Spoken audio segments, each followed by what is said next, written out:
Blog Talk Radio.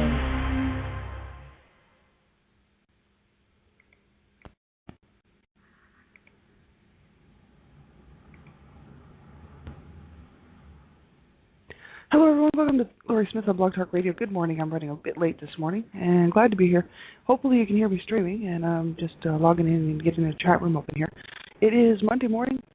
It is 6:15 here in the morning, and April the 18th, and I'm glad to be here. This morning I wanted to talk about looking back at the Adult Survivors of Child Abuse Morris Center program, and it's www.asca.org, ASCA, Adult Survivors of Child Abuse. There's a Survivor to Thriver manual on there, and it's a great manual. We went through this last year sometime, and I think it was earlier in the year, last year. And it's a great workbook. It's a great manual for people, adult survivors of child abuse. So that's what I want to take a look at this morning. So thanks, everybody, for tuning in to all my shows. I appreciate it for being here. Sorry about being late. And, it's a hard road for survivors. Many times, we'll be doing all right for a while, and then all of a sudden something will trigger us, or we'll just have a set of feelings or emotions surrounding the abuse that we suffered as children, and then it kind of throws us back down. But I know I'm still on my healing journey, right? So, it's good to be able to get help whatever way it is. I'm doing self-help because I can, but not everybody can do that. And so you have to make sure that you do reach out and get some where you can. You know what I mean? It's so important. And so, I'm not a counselor or therapist. I'm just a private citizen paying to do my own shows. And, you have to live at your own discretion, because I'm talking about abuse. And abuse is a very sensitive subject. So, you have to know what's good for you to listen to, and to all of my shows. So I'm just checking my headset to make sure that I'm actually, that I'm streaming, because it's hard for me to tell. I can't really tell, actually, if I'm streaming or if the sound is good or anything like that. Once I'm on Blog Talk Radio, there's really no way to check that. So hopefully I'm streaming, you can hear me. This is, it's just a show I like to do for survivors, and also to speak out against abuse. And this one is particularly my healing journey, one child abuse survivor to another. So thank you, everybody, for tuning in. I had a weekend. I just overslept and just woke up, so that's why I was just rushing around to get on the air. But I wanted to talk this morning about looking back at many times adult survivors will, they have to learn how to deal with these emotions and these feelings. Like I've been on my healing journey for 4 years, and last week we were looking at unwantedness and all that stuff, and growing up as a child, knowing you're unwanted, and even possibly being told that you're unwanted, or shown that that a child is unwanted, is actually, it's incredibly hard on a child. And so those feelings and emotions are quite hard for me, and it was hard for me to allow myself to experience.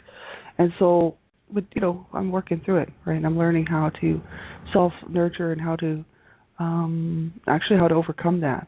And so by looking at it, that's what allows me to work through it and allow myself to experience some of the feelings. But it has to be manageable chunks, and I know for myself that's the way it has to be for me. Bits and pieces here and there, and when it does come and actually have time to work on some of this stuff, I usually only allow myself to do it for so long, and actually bits and chunks and manageable pieces, because otherwise you just, I don't know, it just becomes a bit much. And so that's this weekend. It was just really kind of hard for me, and I think I've also got an anniversary date coming up here on the 25th of April that always at this time of year tends to trigger me and bring me down. So I think that could possibly be it as well. But that's and a whole lot of memories and stuff coming back from reading my book, which I did a reading on Friday night. So I was looking at, I was really thinking this weekend about, my inner child, and the whole idea of being, that she was so wounded, so damaged, and that she was feeling so unwanted, and really, I'm the one now that has to learn how to comfort myself from so far back, because nobody really would know how to do it anyway for me. I think that for me, and many times just the readings that I've done about inner child work, we have to get in touch with our inner child ourselves, and that's that person so long ago that was wounded, right? and that I can still see, like I see her in there, and that's the age, that I really felt that my inner child, as a small child at that age, that I was just really struggling and really not doing well. And so that's where I realized that she was wounded, and at that point, that's where I was wounded. I'm sure of it, and so that's where I have to go back and really work through it, allow myself to self-nurture and to learn how to do things well, sort of undo or try to make that situation better for myself. Because obviously we can't change the past, right? Past is the past. So I was looking at the survivor manual, and that is found on the ASCA support.org website, and that is www.ascasupport.org. And it's the Adult Survivors of Child Abuse and Amora Center program. And it's a great like I was saying, it's a great survivor manual. It's a great manual. And even like the first 30, 40 pages are devoted to safety first. It's like 115 pages long, this manual, but it's really good for survivors of child abuse. And only if they said, only do it if you can actually go through it on your own. Otherwise, have a friend with you when you're actually working through the workbook. It's a journal type thing. And because it can trigger people, it can cause people to have memories and flashbacks and whatnot. So you do have to be very careful what you're doing. And I know myself, we read this out like a long time ago. This is a great workbook. So that's what I want to look at here this morning. And I just want to look at this one piece called Step 7. And Step 7, it says, I can sense my inner child whose efforts to survive now can be appreciated.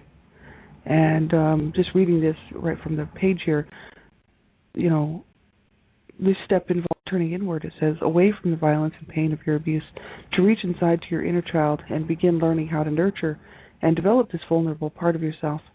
And it says this is both a grieving and healing step, because what you give now to this child will be restorative and fulfilling and will form the foundation upon which you can build other changes as you work the later steps. And this is also a step that will help you recognize and acknowledge your childhood efforts to survive the abuse. So this is a real serious stuff here. For myself, this is where I'm kind of at. I'm still working on my inner child. I'm doing inner child work. I think it's important, if you can't do it on your own, make sure you reach out. You know what I mean? Like myself, I don't mind doing this stuff on my own because I realize now, that I've made a commitment. I'm not going to hurt myself or anybody else, and I can do it on my own without causing myself any real problems or anybody else. And so it's important, to know that sometimes people can't do these things on their own, right? Not everybody can. So you have to, and there'd be many reasons for it. And so, there's no shame in it, and it's really not a problem. You just have to be sure and be aware of where you're at in your healing journey, right? That's the whole issue. If you do, work through these types of workbooks and actually do the work on it, just make sure you're safe and you're feeling, that you're okay to do it, on your own without having somebody there, because it is, it's hard on people, right? And so they said that this is both a grieving and healing step, right? Because you give what you give now to this child, this inner child, this person that I was so long ago, will be restorative and fulfilling and will form the foundation upon which you can build other changes as you work through later steps. And they said this is also a step that will help you recognize and acknowledge your childhood efforts to survive the abuse. Now you know pretty much what happened to you, who did what, and how you felt about it. It is now time to continue the work you began in Step 5 by forgiving yourself for any of the millions of reasons that you may have used to blame yourself for the abuse. And they said working this step means further identifying and challenging these inaccurate and outdated notions and modifying your perceptions based on your new understanding of your childhood experience. So they said along the way you need to appreciate and validate yourself for having survived the abuse. As you accept what happened to you and who really was responsible, you will inevitably become more and more accepting of yourself and the child within you. So as you develop self-acceptance, you may notice that your relationships begin to improve. Accepting yourself may make it easier for others to accept you. If you haven't yet had this experience, you will be pleasantly surprised. Is it allow yourself to share these new feelings about yourself with people who care for and trust, who you care for and trust, right? So look for acceptance and understanding, and if you don't get it, ask for it. Let this vulnerable part of you explore being dependent and intimate with someone and see if you can feel trust starting to build. It says, if you feel afraid, try to figure out why and share your thoughts with this person. And the next portion of this is the self-help portion. And they have a self-help portion for each one of these categories. This is step 7, so for all the different steps throughout the book, the manual, they have a self-help portion and also a professional help portion. So if you are seeing a counselor, a therapist, or a psychotherapist, or life coach, or someone that you're working through your healing journey with, you can show that to your therapist and counselor, and you can show the professional side, and they can help you work through some of this stuff. The self-help stuff will be for people like me who's doing this on my own, really. Well, I'm not really on my own. I have a lot of friends and I have a lot of support, which is great, because without it, I don't know. I don't think I'd be doing as well. I have a lot of support from a lot of really awesome people. And so, I'm not really on my own. But I do the work on my own, the actual work of it. So, but I'm okay to do that. But they do have two different ways of doing it. There's one self-help, and one is for the professional help, right? So I'll give you this. Thanks for being here. I've got people in the chat room. Thank you so much for tuning in. I'll just copy this and put it in the chat room so you guys can check this out if you'd like. And you can see if it's something you're interested in. Survivor to Thriver workbook is just awesome. And like I said, we put this out like last year. You'd have to go back through my shows. I mean, I've done 680 shows or something. And but this was last year, earlier in the year when we were going through this.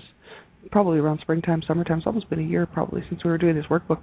And we were on this for weeks and weeks and weeks, maybe months. I think we spent 2 months on it or something, because it's 115 pages long. And it's really awesome. And I love doing the work in it. And I'm definitely going to have to go back and redo some, just because I know there's certain areas that I still need to focus on. And so the self-help portion of step 7, it says, number 1, pick one photograph of yourself as a child that you especially like. Frame it and put it where you can see it often. It says if you don't have a picture and cannot get one from family or relatives, try drawing a picture of yourself as a child. They said don't worry about it being a good picture. It may be better to let your inner child draw a child's drawing. If it fits, put it on your refrigerator. And they said, number 2, if you have children, this is a good time to renew your relationship with them and to plan some activities that allow you to be a child along with them. If you don't have children, or if you have some extra time, consider volunteering at a daycare center or school and let yourself enjoy childhood from your new vantage point. And they said use your time with children to let your inner child come out and express itself through the activities of a healthy childhood, drawing, telling and listening to stories, playing games, and singing songs. Enjoy this inner child and reclaim it as an important part of who you are today. And they said number 3, ASCA meetings, because they host meetings. The ASCA, Adult Survivors of Child Abuse, is a more center program, and they have chapters in certain cities, right, in areas of North America and Australia and different places. And so, yeah, we can, look and see if there is one in our own city, and we can attend the meetings, actually. I know that Calgary doesn't have any chapters of the ASCA, but you can also get online support as well. So there's online group support and different things like that. So, but they said at ASCA meetings, share how you are trying to nurture your inner child.